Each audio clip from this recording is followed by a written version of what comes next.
Hello again, everybody. It's Harry Box with the Technical Trader at TTTTrader.com. It is December the 7th. That's a Thursday. These are the charts of the day. Market had a pretty good day today. Technicals were solid, and although they weren't spectacular, it was an up day. A little bit of back and forth that they finished pretty well.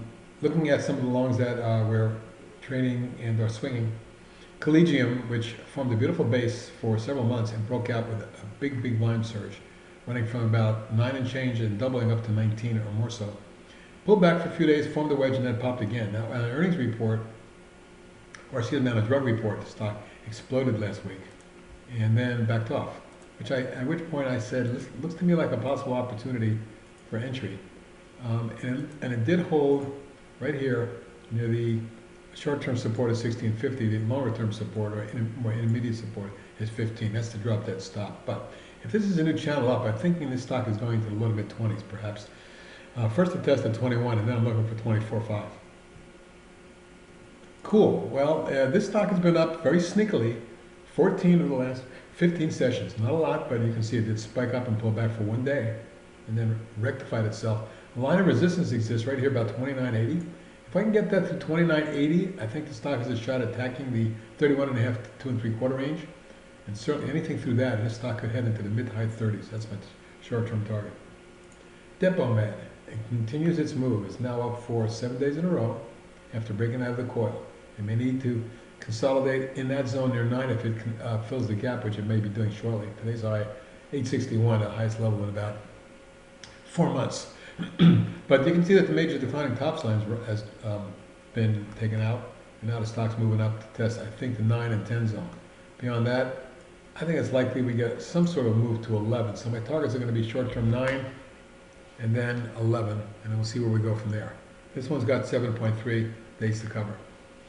A stock I don't talk too much about, but I noticed today looked pretty darn good. Look at that breakout on E-gain.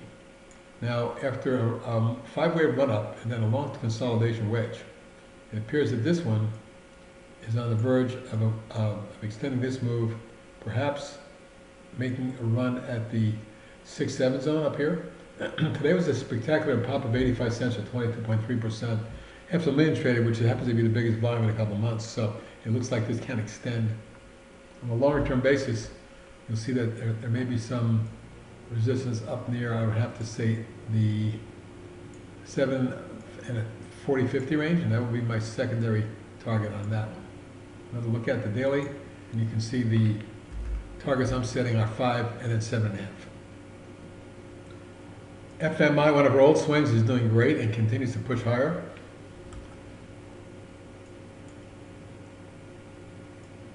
And you can see that the run up from last January, when it was trading in the 17-18 zone, has taken it to almost 70.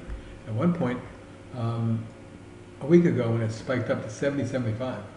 Now, we originally gave the swing down in here in the low 20s, so that wasn't been spectacular all year. With the pop and the pullback to test the prior high, and then today's reversal up 395 or 6.8%. I like the looks of this, and I like a retest in that 70 range short term. Then we'll see if it can extend beyond that. 21 days to cover short, pretty big short position. First Solar is extending as well. It's up 3 days in a row off the pullback low and the support line. Now having gone from about 56 to today's high at 68.70 and closing at 68.43, up 519 or 8%. Almost 5 million traded, good volume.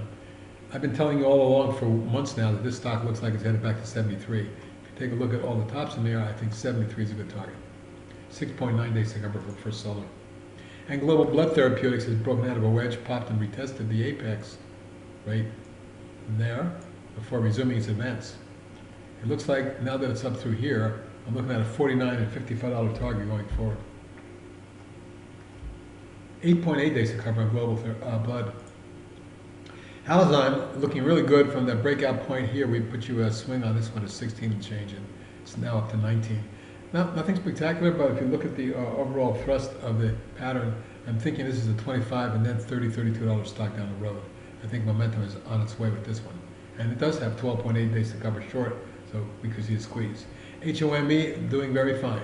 After the big pop in reversal yesterday, it came down and tested support near the 24.25 range. What a reversal, 5 points off that low today. And then closing at the upper end of the range It looks to me like the angle of ascent could take this to the mid-30s. 4.1 days to cover on home. IMMU, I see a spectacular reversal off the trend line that I redrew today. If you look at a parallel line, even though that was a channel, sometimes you got to readjust. At this point, I'm looking at that as support, and my stop would be under today's low, say about 865, 860, but with a shot of 3 points up to 1186. What we're looking for now is a pop through 1285, and then a retest of 14 and a half. My intermediate target is going to be up near 20. That looks pretty good for a swing with 9.3 days to cover short. MRNS, spectacular engulfing reversal today and a close near the upper end of the range. That's why I put a swing on it. When you see that kind of a pullback to a support level, and then a spectacular explosion through a double top and a close there, with volume of 14.5 million, I'm looking for immediately 10, but more likely 12 short term. Nectar, this thing won't quit. After pulling back a little bit, just a little bit, it held right there at 48.5 area, where support is, and went right back up to the highs at the close. Now, if it does accelerate here, I'll be looking for 61.2 short term. Unbelievable. 12.7 days to cover. They're not going to take this down too easily with that kind of short position. QURE also popped and broke out slightly with a pickup in volume of 1.8 million. It's just above the trading range of the last 4 weeks. So at this point, I'm looking for a move into the 19 to 21 zone right there. If it blows through it, mid-20s. 12.5 days to cover on Cure. Riot. I put a swing on Riot today, and I'll tell you why. I really feel like after a 1-2 and a 3-4, this wedge is near the apex, and it could pop. Well, it started to move today. It didn't close great. You can see the pullback late in the session, but it also formed a big wedge intraday. So between that wedge and the larger wedge on the daily chart, we'll be closely watching to see if it can take out 16.75, and more importantly, 17.5. So that 16.75 to 17.5 zone right there is the key level for Riot. If they take that out, look for wave 5 to begin and run up into the first 24 range and then 30. The only problem might be that because of the length of this consolidation, you might see it pop and then back and fill and form a larger consolidation closer to about maybe this trend line here. If that occurs, it may take another couple, 3 weeks before this gets going. But keep close tabs on it, because if it does pop, we'd be looking for a move out of the wedge up towards 24, and then we're headed higher. A new one I found today, Transact Technologies, and an idea from one of my institutional clients. When I looked at this chart, I said, this is a 12-year inverted head and shoulder type base pattern. And the bigger the move, the bigger the base, the bigger the move. How about a stock, I would have to say, can go from the 15 level up to the high 20s, maybe low 30s, on a longer term basis. What I'd be looking for on a short term basis would be a move into the high teens, maybe 18. I put out a swing today. We shall see if this one gets going. Here's your daily chart again. And you can see that the recent breakaway gap with big volume relatively for that stock. And it is a thin stock, folks. Has a 1, 2, 3 wave corrected pullback falling wedge, and it started to pop a little today, but did back off. Hasn't broken out yet. What I'm looking for is a run through 15, 15.25 to really get this one going.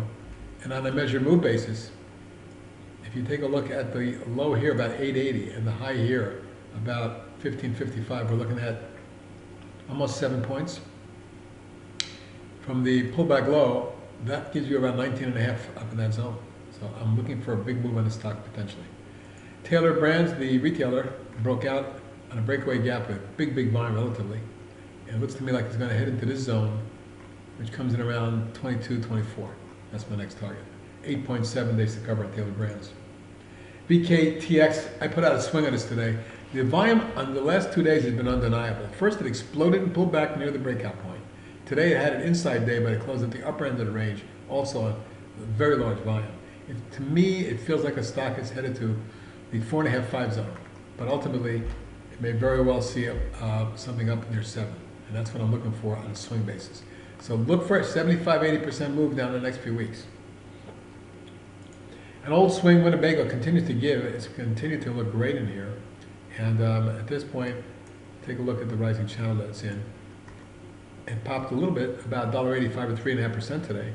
Line picked up a little bit as well, but I think if it gets through the 55, 90, 56 zone, we're looking at a stock in the low 60s.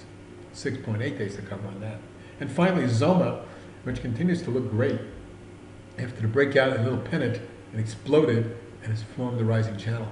Today, up another 393 or 13.4% on a pickup in volume. It looks to me like we're headed towards 40, folks. 38.40 is my near-term target. And that's it for tonight, everybody. Have a good evening.